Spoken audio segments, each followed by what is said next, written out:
আমি কেন বাবার বাড়ি এলাম শ্বশুরমশাইকে নিয়ে? চলো তোমাদেরকে বলি। হ্যালো এভরিওয়ান, আমি স্মিতা। তোমরা কেমন আছো? এই যে প্যান্ডেল দেখছো, আবার কেউ ভেবো না যে এটা বিয়ের প্যান্ডেল। আরে না না, এটা বিয়ে না, এটা হচ্ছে আমার বাবার বাড়ির পাশেই কালী মন্দির। মানে আমার বাবার বাড়ির জায়গাতেই এই কালী মন্দির, তবে এখন সেটা দশের নামে করা হয়েছে। যবে থেকে দশের নামে করা হয়েছে তবে থেকেই খুব ঝামেলা আর বাধা বিপত্তি কাটিয়ে অবশেষে এই মন্দির নতুন রূপে গঠন হচ্ছে। এখনো অনেক কাজ বাকি আছে, তবে এই কালী মন্দিরের এক পাশে করা হয়েছে শিব মন্দির। আর এই শিব মন্দিরকে প্রাণ প্রতিষ্ঠান করার জন্য অনুষ্ঠান করা হয়েছে। তোমরা দেখতেই পাচ্ছ অনুষ্ঠান করার জন্য সব কাজ চলছে।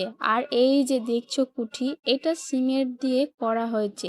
এটা প্রণামী বাক্স, এইখানে টাকা দিলে চলে যাবে একেবারে নিচের রুম আছে একটা, ওখানে। আমার তো খুব ভালো লেগেছে জিনিসটা, তোমাদের কেমন লাগলো? এখানে আর একটা জিনিস খুব ভালো লেগেছে, এই যে কালী মায়ের মুখটা এত সুন্দরভাবে করেছে, দেখতে ভালো লাগছে। তো চলো, আর এই দেখো বাইরের দৃশ্যটা খুব সুন্দরভাবে সাজানো হচ্ছে, এখনো সাজানো কমপ্লিট হয়নি। আর এই দেখো, এটা হচ্ছে পুরনো মন্দির।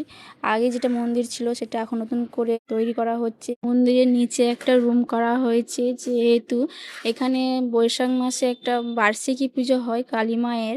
আর এই মন্দিরটা এইটুকু জায়গার মধ্যে এত সুন্দর মন্দির হবে ভাবাই যায় না। এই মন্দির করতে প্রচুর টাকা খরচ হচ্ছে, আরও হবে, কিন্তু ভগবানের কৃপায় সেই টাকাও কি ঠিক সময়ে জোগাড় হয়ে যাচ্ছে। আর এই যে শিবলিঙ্গ আর নন্দী মহারাজ, এটাও একজন দান করেছে। আর অনেকে অনেক কিছু দান করেছেন, যেমন কেউ করেছেন ইট, বালি, পাথর, সিমেন্ট, রড, আরও আছে। আর এই শিবলিঙ্গটা শ্রাবণ মাসে প্রতিষ্ঠান করবে, তাই এত বড় পুজো যজ্ঞের আয়োজন করা হয়েছে। আর আমাদের এই জন্যই বাবার বাড়ি আসা। তো ভিডিওটি কেমন লাগলো অবশ্যই বলো, আর ভালো